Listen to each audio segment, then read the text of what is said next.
Donc quand le FMI dit il faut réduire les dépenses plutôt que d'augmenter les impôts et faire des réformes de structure, ça vous êtes d'accord? Bah oui, bien sûr. Oui, mais réduire les dépenses, le bon sens. tout le monde le dit, mais moi je voudrais des exemples concrets ce matin. Voilà, une dépense qu'il faut réduire. Par exemple, la réforme des collectivités territoriales en France. On est en train de faire, par exemple pour le Grand Paris, on rajoute une strate, on va faire le Grand Paris, ce qui est très bien, mais on garde les strates précédentes, c'est-à-dire qu'on va garder les communes, bien sûr, les intercommunes, les intercommunalités, on va garder les départements. Et tout ça ne va pas, tout ça n'est pas sérieux. Il faut clarifier, il faut simplifier. Réduire les strates, concrètement, ça veut dire que vous par exemple, quoi? moi je propose de supprimer le département à Paris. Je propose que la commune de Paris forme avec les départements qui l'entourent ce qu'on appelle le Grand Paris, hein, vraiment une commune de plein exercice. Donc c'est-à-dire qu'on supprime les départements oui, limitrophes aussi? à terme, oui, on les supprime. Hauts-de-Seine.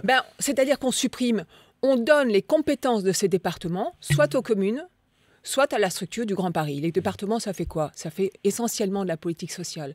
La politique sociale, elle doit être faite au plus près.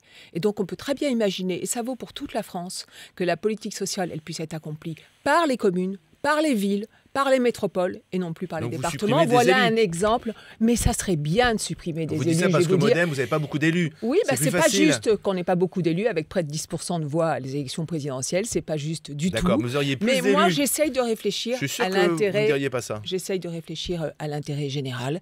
Et je trouve que c'est pas parce que l'UMP a beaucoup d'élus, que le PS a beaucoup d'élus, qu'ils doivent s'asseoir dessus en se disant allez, clic-clac, on ferme tout. Je trouve par exemple qu'il y a trop de députés.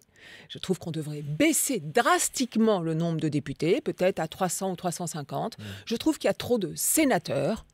Et donc voilà des réformes qu'on peut faire qui non seulement ne coûtent rien, mais qui rapportent et qui simplifient.